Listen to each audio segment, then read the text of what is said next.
After Walter Bergen's wife died, he was very sad. He was lonely. He didn't care about anything. He didn't clean his house. He didn't cook meals. He ate TV dinners and toast. He didn't wash his clothes. He didn't shave or go to the hairdresser. His daughter, Melanie, was very worried about him. She drove to his house and said, "Dad, this is no good. You can't stay here. Come and live in our house." "I don't want to live in your house," said Walter. "I am okay. Go away." Melanie was worried, but her father was very angry, so she went away. One day, a few weeks later, Walter walked to the supermarket. He bought TV dinners and bread. He walked out of the supermarket. He walked across the road. He didn't look to the left or the right. A car hit him. The ambulance came and took him to the hospital. Melanie came to the hospital. "Dad!" she shouted. "You will not live alone. You will come to our house." Walter went to Melanie's house. Melanie's husband's name was Roger. He was not happy. "Your father is dirty. He is always angry. Why is he living in our house?" "He is my father," said Melanie. "He is old. He is unhappy. He must stay here." "I understand," said Roger. Melanie and Roger's daughter was called Rosa. She was 9 years old. One night, while they were eating dinner, Melanie said, "Tomorrow, Rosa's school has Grandparents' Day." "What is Grandparents' Day?" asked Walter. "The children's grandparents go to the school. They see what the children do at school. The children sing, and the grandparents play games with them. It is very nice," said Melanie. "I am Rosa's grandfather," said Walter. "I will go to Grandparents' Day." Rosa jumped up. She ran away from the table. She went to her bedroom. Later, Walter was going to bed. He walked past Rosa's bedroom. She was crying. Walter heard Roger's voice. "Rosa," he said, "stop crying." "No!" shouted Rosa. "My grandfather is dirty. He smells bad. He doesn't clean his clothes. He is always angry. I don't want him to come to my school. The other children will laugh at me." "Rosa," said Roger, "many children have no grandparents. You are lucky. You have a grandfather. If Walter wants to come to your school, it is a good thing." Walter went to his bedroom. The next morning, Rosa did not want to go to school. "My grandfather is not nice. I don't want him to come to my school." "You will go to school," said Melanie. The grandparents came to Rosa's school at 1 p.m. The students went to the school hall. All the children ran to find their grandparents. Rosa waited by the door. She looked all around the school hall, but she couldn't see her grandfather. "Where is he?" she thought. "Maybe he didn't come." There was one man who was alone. He was wearing a suit and tie. His shoes were very shiny. He looked very smart.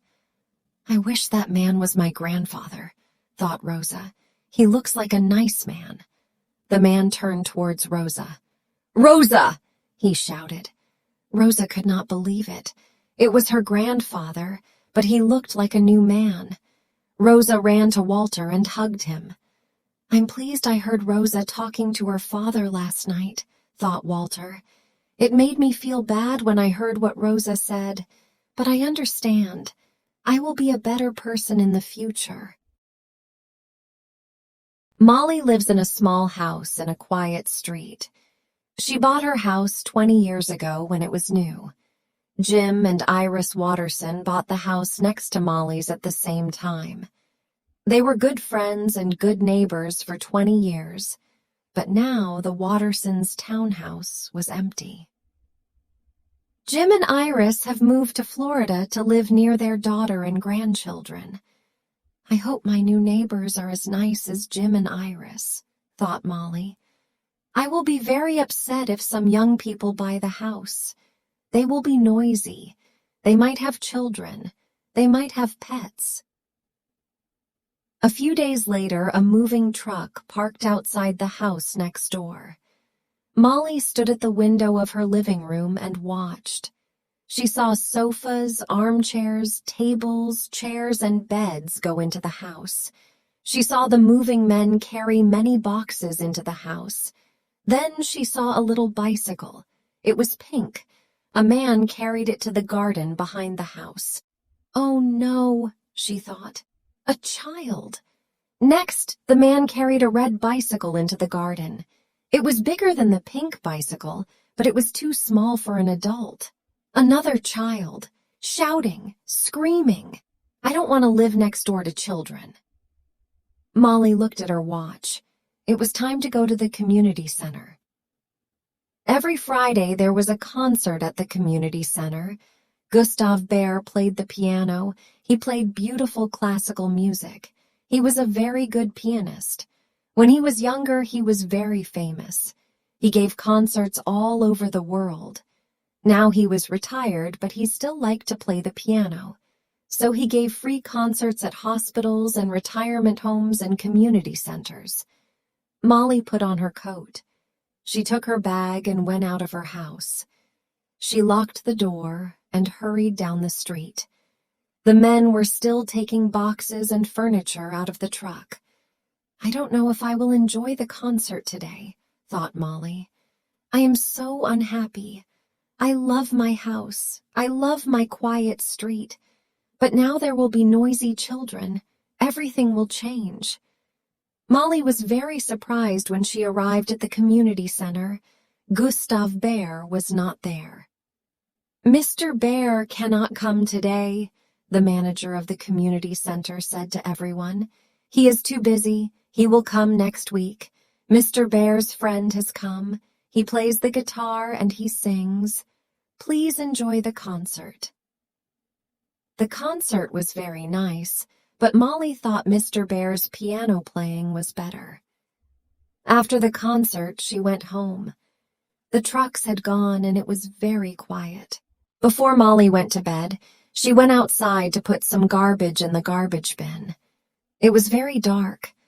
There were lights on in the house next door. Molly could hear a piano. The music sounded beautiful. She walked over the fence and looked at the house next door. The lights were on in the house and she could see inside. I guess they have not had time to hang curtains yet, she thought. She could see many boxes on the floor of the living room. She could see a grand piano, but she could not see who was playing it. The next day, someone rang the doorbell and Molly went to answer it. She was very surprised. Gustav Bear was there. Good morning, he said. I am your new neighbor. You, said Molly. I thought it was a family with children. I saw the bicycles, a pink one and a red one. Oh, said Mr. Bear. They are my grandchildren's bicycles. Sometimes they come to visit on Sundays. It is nice for them to have something to do at my house. If they have nothing to do, they get bored and very noisy. Most of the time, there will only be me living there. I'm sorry. It will be very quiet.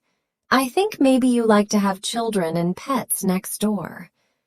Oh, no, said Molly. Please come in and have a cup of tea. I saw you have no curtains yet. Maybe I can help you. I want you to be happy in your new home.